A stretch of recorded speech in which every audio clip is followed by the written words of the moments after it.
আসসালামু আলাইকুম। যে যেখানে আছেন, যেভাবে আছেন, দেশে এবং দেশের বাহিরে, দূরে এবং কাছে, আশা রাখি আল্লাহ পাকের অশেষ রহমতে সকলে ভালো আছেন, সুস্থ আছেন। ভালো থাকেন, সুস্থ থাকেন, এই শুভকামনায় আল্লাহ পাক যেন সকলকে সুস্থ রাখে, এই শুভকামনায় আমি আপনাদের সাথে কিছু সময় কথা বলবো। যাক, আজকের বিষয়টা একটু অন্যরকম, আলাদা, একটু একটু আলাদা বিষয়টা। যেমন আমি আমার এলাকায় যদি কোনো মানুষ মারা যায়, কোনো মানুষ মারা গেলে আমাকে সংবাদ দিলে আমি ছুটে যাই, যাওয়ার চেষ্টা করি, সবার সাথেই মিশে থাকার চেষ্টা করি। তো ভালো লাগে আমার যে মুরব্বীদের সাথে, ছোট ভাইদের সাথে, যারা কবর খননের কাজ করে তাদের সাথে অংশ নিতে খুবই ভালো লাগে।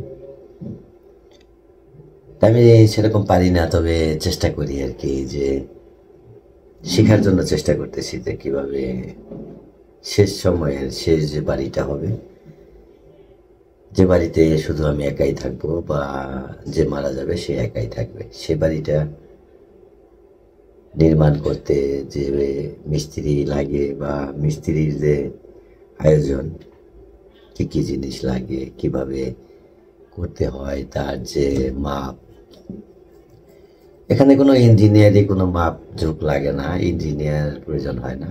তবে সঠিক পথে চলার মতো মনোবল লাগে আর কি। কারণ সঠিক পথে চলার মনোবল থাকলে এই কাজটা করা যায়। কারণ সবাই কবর খনন করতে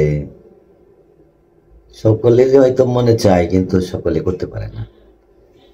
করতে পারে না, কারো অনেকেরই ভয় লাগে, অনেকে ভয় পায়, অনেকেই কবরে নামতে ভয় পায়।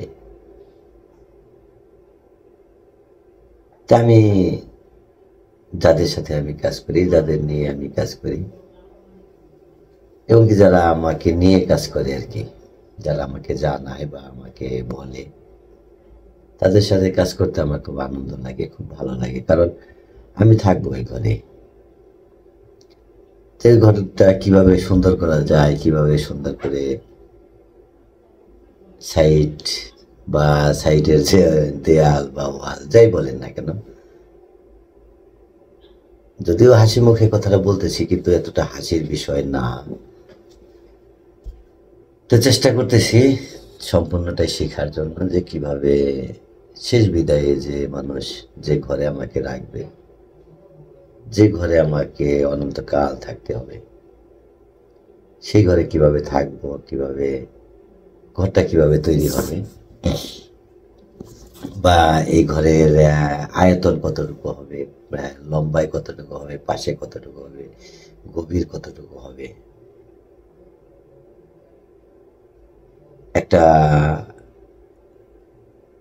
ঠিক মানুষ যেভাবে বসবাস করার জন্য চিন্তা ভাবনা করে, যেভাবে ঘর বানানোর জন্য চিন্তা ভাবনা করে, ঠিক একইভাবে একই রকম ভাবে যদি শেষ বাড়িটা যে হবে, সে বাড়িতে থাকার জন্য প্রস্তুতি নেওয়া, এখানে না গেলে, এখানে কাজ না করলে হয়তো এই প্রস্তুতিটা সম্পূর্ণ নেওয়া হয় না আর কি, আমার মনে হয় আর কি। এটা আমার ব্যক্তিগত মতামত, যে এখানে যে যাবে, যে কবর খননের কাজ করবে, যে বাড়িটা নির্মাণের কাজ করবে, আমার ধারণা সে কোনো অন্যায় করতে পারে না। এটা আমার ধারণা, হয়তো আমার ধারণা ভুল হইতে পারে, কিন্তু আমার ব্যক্তিগত মতামত এটা, যে শেষ বিদায়ের সময় যে ঘরে আমি থাকবো, সেই ঘরটা আমি কিভাবে বানাই, বা আরেকজনের জন্য আমি কিভাবে বানাই ঘরটা, আমার জন্য তো আরেকজনে বানাবে। কারণ আমি যে ঘরে থাকবো সেই ঘরটা আমি হয়তো বানাতে পারবো না, বা আমার বানানো সম্ভব হবে না, আরেকজন বানাবে। যার জন্য আর কি আমি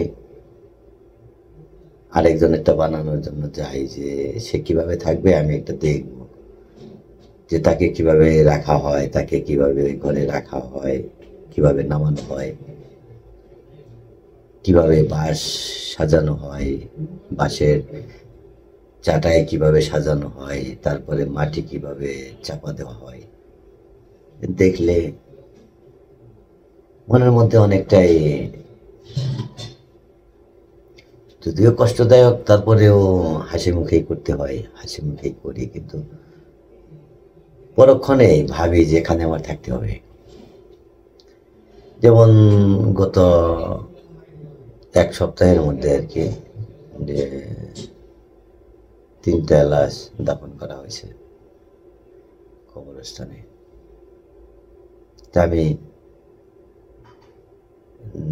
যে কোনো কারণবশত একটা কবরস্থানের এই কবর খোঁড়ার সময় আমি থাকতে পারি নাই, আমি দূরে ছিলাম।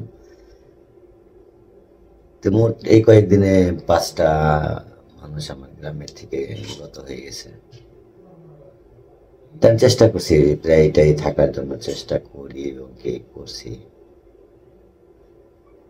তো দেখি যে মানুষ সহজেই যে ভাবে মেনে নিতে পারে, যে একটা মানুষ মারা গেলে সহজে যেভাবে মেনে নেয়, আসলে বিষয়টা তা না।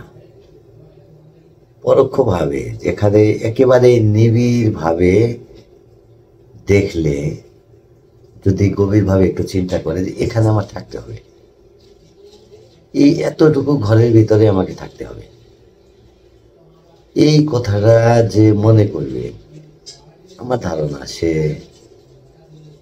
ফরমালিনযুক্ত খাবার খাওয়াইতে পারবে না। আমার ধারণা সে অবৈধ কোনো ইনকাম করতে পারবে না। আমার ধারণা যে সে কোনো উপকল্প করতে পারবে না, এটা আমার ধারণা। যে যাই বলুক, যে যতটুকুই বলুক, যে আর যতটুকু বলার আছে বলবে। সবাই তো একজন মানুষকে ভালো বলে না, সবাই একজন মানুষকে খারাপও বলে না। আমি যদিও আমি ভিডিও করে আমি ছাড়ি যে লাইভে কে কে কাজ করতেছে, লাইভে আমি দিই, কিন্তু বিষয়টা কিন্তু এতটাই সহজ না। যখন আমি চিন্তা করি যে আমি এখানে থাকবো, আমার বাবা এখানে রয়েছে, আমার মা এখানে থাকবে, আমার সন্তান এখানে থাকবে, ভাবতেই কেমন যেন একটা উলট পালট একটা ভাব এসে যায় যে এত বড় দুনিয়াতে, এত বড় বড় বিল্ডিং, এত বড় বড় বাড়িতে ঘরে থাকতে পারি না, এখানে কিভাবে থাকবো। তাই আমি দোয়া চাই সকলের কাছে, যতদিন বেঁচে আছি যদি জানি, তাহলে আমি অবশ্যই অবশ্যই এই কাজে অংশগ্রহণ করব। এবং কি আপনারা সকলের জন্য দোয়া করবেন, যেমন এই কাজে খুবই গুরুত্বপূর্ণ দায়িত্ব পালন করে আদিল, সোহাগ, অভি, অনেকে। আমি আসলে সবগুলা, খোয়াজ ভাই, আমার 2জন মুরব্বী নানা আছে, এরা 2জনে আজকেও এক নানা লাভ দিয়ে নেমে গেছে কবরে। কিন্তু এটা তার নেশা হয়ে গেছে মনে হয়, যে মানুষ মারা গেলে সে স্থির থাকতে পারে, অথচ সে নিজে একাই চলতে পারে না, তারপরে সে লাভ দিয়ে কবরে নেমে বসে। এই যে একটা চাহিদা, এই যে একটা মনের একটা চাহিদা, যে একটা মানুষ মারা গেলে তার ঘরটা নির্মাণ করব, এই ঘরের মিস্ত্রি হব, এই ঘরের নির্মাণের জন্য মিস্ত্রি হব, এই ঘরের নির্মাণের মিস্ত্রি কে হবে, আমার ঘরের, আমি যে ঘরে থাকবো সেই ঘরের মিস্ত্রি কে হবে, এই যে একটা চিন্তা বা ভাবনা, এটা আমাকে খুব কষ্ট দেয় আর কি। তারপরে হাসি মুখে সবার সাথে চলি বা কথা বলি। তো মাঝে মাঝে যাই, তো মনের মধ্যে অনেক শান্তি লাগে। যেভাবে হয়তো আমার জন্য মাইকে ঘোষণা হবে, আমার জন্য কবর খোলা হবে, আমার জন্য বাঁশ কাটা হবে, চাটাই আনা হবে, আমাকে এভাবেই তো কবরস্থ করা হবে। আমি এতটুকু জায়গার ভিতরেই থাকবো, ভাবতে অনেক ভালো লাগে, অনেক ভালো লাগে। হয়তো আমার কথা শুনে আপনাদেরও কিছুটা ভালো লাগবে। যদি পারেন আপনারা অবশ্যই অবশ্যই অংশগ্রহণ করবেন ইনশাআল্লাহ। যে যেখানে আছেন ওখানে অংশগ্রহণ করবেন, ভালো লাগবে ইনশাআল্লাহ। এবং কি উপরে থাকার যে বাসনা আর এপারে থাকার যে বাসনা, এটা আসমান জমিন ব্যবধান হয়ে যাবে আর কি। যে ওপারে থাকার জায়গাটা খুবই সীমিত, আর এপারে থাকার জায়গাটা অনেক বৃহৎ দেখা যায়। কর্মগুণে এই সব কিছুর ফলাফল নির্ণয় করা হবে আর কি। কর্মগুণে এই মালিকের কাছে সব ফলাফল নির্ণয় করা হবে যে কে কতটুকু জায়গার মধ্যে থাকবে। যদি ভালো লাগে আমার কথা, পাশে থাকবেন, আর যদি আমার কথা ভালো না লাগে নিজ গুণে ক্ষমা করে দিবেন। আমি ভুলের ঊর্ধ্বে না, ভুল আমার হতেই পারে। দোয়া চাই সকলের কাছে, সকলে দোয়া করবেন আমি যেন যতদিন বেঁচে আছি আমি যেন মানুষের শেষ ঘরটা নির্মাণের কাজ করতে পারি। হয়তো আমার ঘরটাও এরকম আরেকজনে করে দিবে। তো ভালো থাকেন সবাই। আসসালামু আলাইকুম রহমতুল্লাহি ওয়া বারাকাতুহু।